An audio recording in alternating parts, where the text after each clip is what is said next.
작가님 한번 인사 먼저 부탁드리겠습니다. 네, 안녕하세요. 불러주셔서 감사합니다. 오태민입니다. 네, 비트코인 그리고 달러의 지정학 이렇게 의미심장한 주제를 가지고 책을 내주셨는데요. 네. 특히 이제 미중 패권 전쟁 네. 그리고 그것으로 인해서 소위 말하는 탈세계화, 네. 세계 질서의 규칙 자체가 흔들리고 있고 변하고 있는 네. 그런 정세 속에서 우리가 반드시 알아야 될 그 현안들을 많이 담아주신 것 같습니다. 먼저 달러 패권 그 자체에 대해서 네. 우리 구독자분들도 궁금해하시는 분들이 많습니다. 네. 뭐 최근에 또 은행들이 미국 은행들이 네. 위태위태해지면서 그렇죠. 이거 뭐 뱅크런도 발생하고 그렇죠.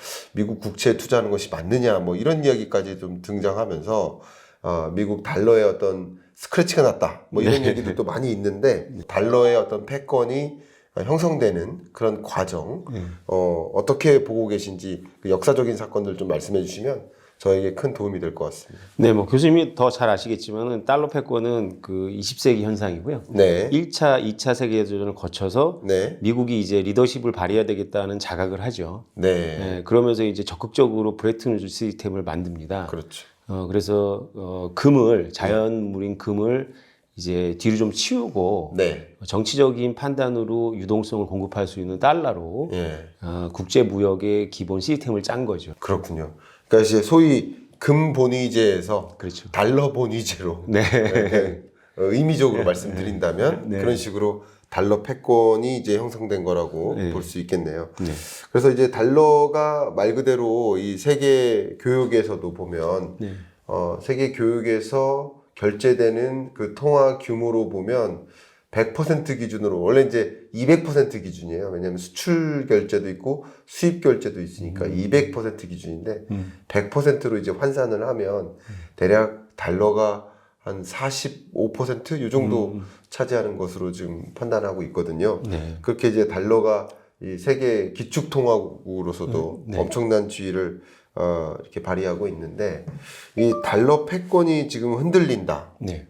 뭐 달러의 어떤 지위가 좀 위축되고 있다. 질서가 위태해지고 있다. 네. 이런 표현들이 여기 책에 잘 나와 있더라고요. 네. 이 부분 한번 상세히 말씀해 주시면 감사하겠습니다. 네. 그 달러 패권이 흔들리고 있는 이유는 뚜렷한 대안이 있어서가 아니고요. 네. 예를 들어서 금이나 비트코인이나 위안화 때문이 아니고 네. 미국 내부 정치 문제입니다. 위안화가 아니고요. 네네네. 네. 보통 이제 그 언론이라든가 이런 데서는 이제 그게 더 쉽고 직관적이니까 흥미 위주로 이렇게 가는데요. 네. 사실상 그 주류 그 지정학자들은 지금 현재 미국이 거의 내전 상태라고 보고 있거든요. 네. 그것으로 나타난 게 트럼프 현상이고요. 그렇군요. 지금 미국 정치가 이렇게까지 극단적으로 치달은 적이 또 오랜만에 있었던 일이거든요. 완전히 갈리는 느낌인 거죠. 그렇죠. 예. 네. 그러니까 이제 세계적으로도 네. 미국 우방국과 중국 우방국들이 뒤로 나뉘는 네. 이런 뭐 탈세계화가 일어나고 있지만 네. 미국 자체적으로도 둘로 갈리고 있다라는 설명이신 거잖아요. 네. 그래서 네. 달러 패권의 위기라는 것은 이제 우리가 증상적으로는 뭐 은행 파산이나 이런 걸로 나타나지만 네. 결국은 그 미국의 돈인 달러를 구하기 어려운 돈으로 만들 것이냐 네. 아니면 화폐 이론처럼 경기 부양을 위해서는 막 찍어낼 것이냐 네네. 라는 그런 정치적인 미국 내부의 정치적인 이슈에 의해 가지고 이제 달러 위기가 오는 거라고 보고 있습니다. 그렇군요. 네. 자, 이렇게 달러의 어떤 위협이 지금 진행되고 있는데 네. 자, 그럼 앞으로는 어떻게 될 것 같으세요? 지금 앞에 말씀하신 것처럼 미국 자체 정치적인 그런 현안 때문에 네. 상대적으로 위태위태해지고 있다라고 말씀하셨는데 앞으로는 그럼 어떻게 될 거라고 생각하세요? 제가 비트코인을 발견하고 제가 이제 경제 경영 베이스다 보니까 제 주변 지인들도 교수님처럼 그 백그라운드가 대부분 경제입니다. 네. 그래서 비트코인을 얘기했더니 다들 미국이 그 가만 안 놔둔다 네. 라는 이야기를 하거든요. 그래서 네. 제가 비트코인 얘기를 안 하고 이런 얘기를 했습니다. 예. 미국이 무역 흑자국이 될 가능성이 굉장히 높아라고 하면 되게 당황하더라고요. 네, 저도 당황스러워요. 예, 있을 수 없는 일이라고 보는 거죠. 예, 있을 수 없어 보입니다, 저는. 근데 지금 미국의 내전이 결국은 그쪽으로 가자는 거거든요. 그러면 미국이 이 기축통화의 유동성 공급 안 하겠다는 거죠. 네. 경상수지 흑자국이 된다는 얘기는 네. 일자리를 가져온다는 얘기죠. 네, 네, 맞습니다. 그것이 지금 트럼프와 공화당의 기조입니다. 그러니까 미국을 그 만성 적자국 혹은 수입국, 네. 뭐 또 좋게 표현하면 소비국 네.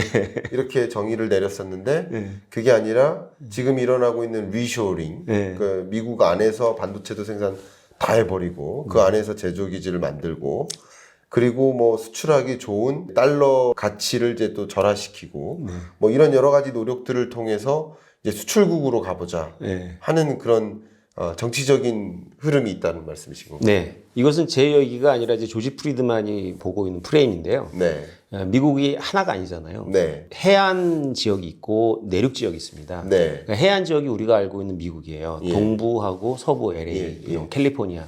이쪽은 전통적인 민주당 텃밭이죠. 그렇죠. 근데 트럼프를 열렬하게 지지했던 곳이 그 중부 지역입니다. 중북부. 예. 전통적인 공업 지역. 네. 우리가 러스트벨트라고 하는 곳. 그렇죠. 그러니까 미국은 어떻게 생각하냐면 기축통화하고 세계 패권을 유지하느라고 동맹들에게 무역 적자를 낸 거죠. 그렇죠. 예. 물건을 사준 거죠. 자동차를 사주고. 예, 예. 그러면서 고등학교만 졸업하고 별다른 숙련도가 없이 괜찮은 직장에서 정령 퇴직할 수 있는 일자리가 거의 없어졌어요. 네. 네. 그 대신 굉장히 똑똑하고 그 다음에 투자도 잘하고 창의적인 해안가 지역의 엘리트들은 엄청난 돈을 벌었죠. 네. 그 갈등이 이제 미국이 지금 10년 장기 내전 상태로 들어간 거고요. 네. 조지 프리드만의 분석에 의하면 2016년도 트럼프 당선 때부터 다음 대선 때까지가 분수령이다라고 보고 있는 거예요. 네. 그 비트코인 이야기도 있지만 또 CBDC 이야기도 많이 있잖아요. 네. 물론 이 전쟁 전까지만 해도 코로나19 전까지만 해도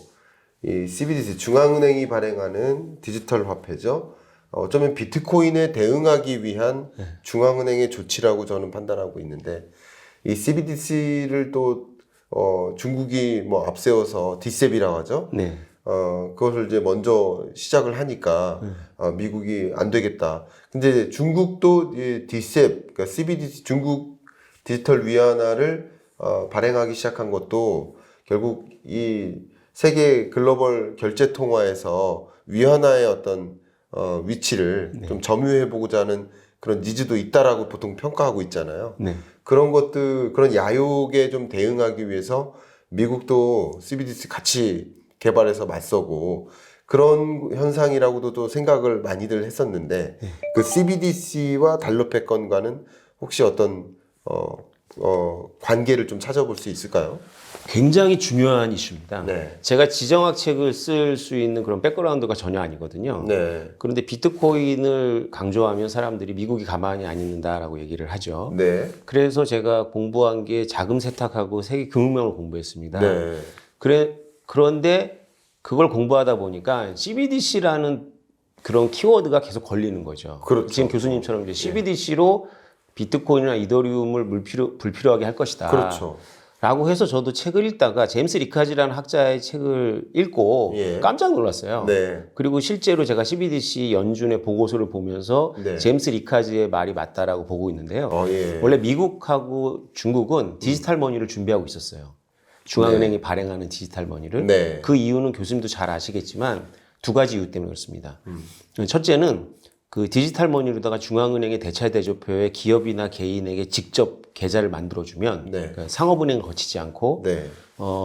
추적이 가능합니다. 예. 소비 모든 행태가. 네. 그것은 이제 중국의 이해예요. 예. 중국이 디지털 머니를 하려는 이해. 네. 네. 또 한 가지는 뭐냐면 미국적 이해는 케인즈안이건 주류통화론자들이건 M1을 만드는 거나 뭐 이렇게 해서 신용을 팽창하면 여러 가지 부작용이 있잖아요. 네. 그런데 주머니에 직접 꽂아준 디지털 머니를 시간이 지나서 안 쓰면 마이너스 이자를 매겨버리는 거예요. 네. 그 다음에 어떤 대상에 대해서만 소비를 할 수 있게 한다거나. 네. 예, 그러면 그 재정 적자라든가 인플레이션 없이 경기 진작을 한다거나 통제가 가능해지죠. 네. 이런 목적이 있었던 거예요. 예. 예, 그래서 기술이 없어서 못했던 것이 아니라 사실은 상업은행들의 반발 때문에 못하고 있었습니다. 왜냐하면 상업은행들이 할 일이 없어져요. 그렇겠네. 우리가 상업은행에 이자 때문에 돈을 넣는 게 아니잖아요. 온라인 뱅킹을 이용하려고 넣는 거죠. 기본적으로 이 디지털 머니나 네. 비트코인이나 CBDC의 그 모델 자체가 네.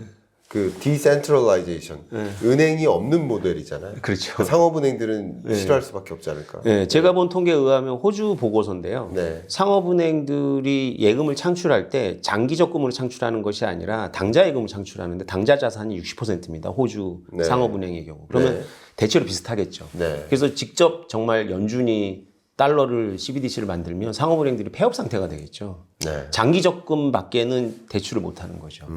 그래서 CBDC는 블록체인하고 상관없이 준비가 됐고요. 네. 연준의 보고서에서 블록체인이라는 단어나 크립토라는 단어가 거의 안 나옵니다. 네. 네. 네. 그래서 이 CBDC가 비트코인보다 훨씬 더 현재의 금융 시스템에 파괴적인 거죠. 그러면 이런 상황에서 비트코인이 다시 주목받고 있지 않습니까? 네. 그렇죠. 그래서 최근에도 뭐 이 비트코인 연초 대비 80% 가까이 네.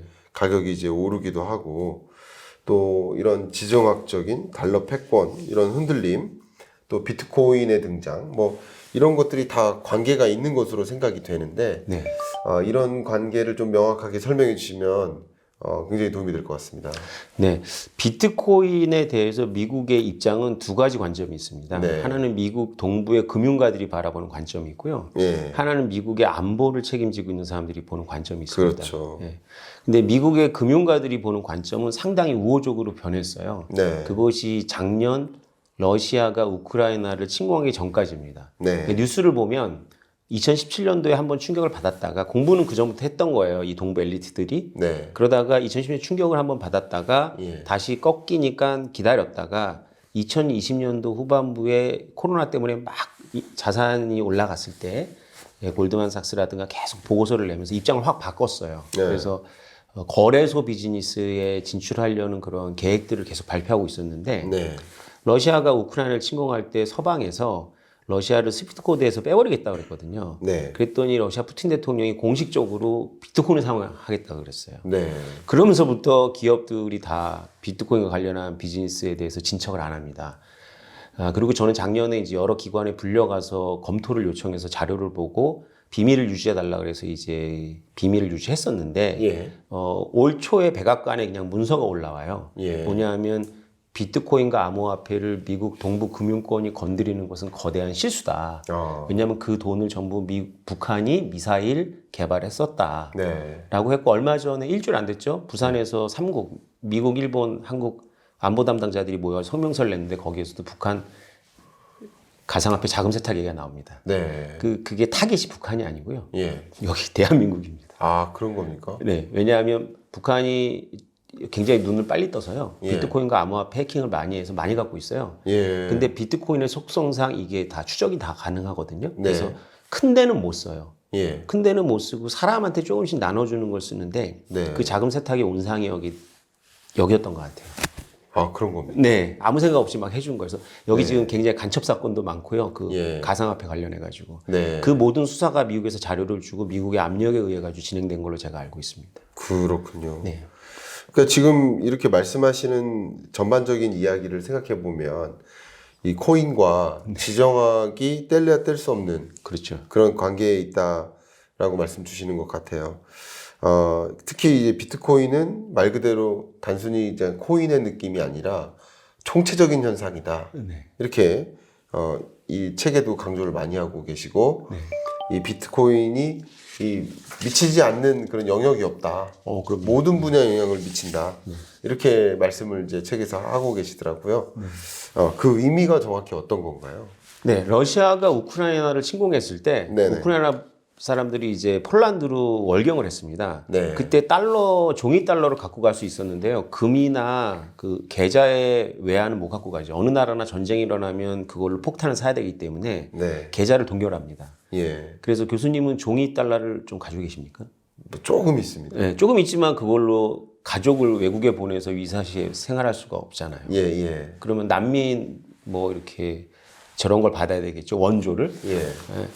그런데 그때 통했던 게 비트코인하고 이더리움이죠. 예. 비트코인하고 이더리움은 국경이 없으니까 여기서 막 보내줬어요. 예. 그걸 받았고 예. 그때 눈을 떴습니다. 우크라이나 지식인들도. 네. 그러면서 그 이후로 제가 만나는 그 지식인들이 네. 비트코인에 대해서 단순히 튤립이다, 투기다 이렇게 생각하시다가 네. 생각을 완전히 바꾸시더라고요. 네. 아, 이게 국경이 없구나. 예. 국경이 없는 자산인데 지정학적 위기가 발생하는 나라에서는 금융을 먼저 통제하는데 통제가 안 되는구나. 네. 라는 것들을 한국의 지식사회도 인정을 했고 로이타나 CNBC에서는 탈레반이 카불을 점령하기 전에 은행들부터 철수했거든요. 네. 그거를 르포를 보도하면서 2년 전 8월에 보도하면서 그 아프가니스탄의 청년들에게는 어쩌면 비트코인이 희망이다. 네. 라는 식의 기사를 내보냈습니다. 예.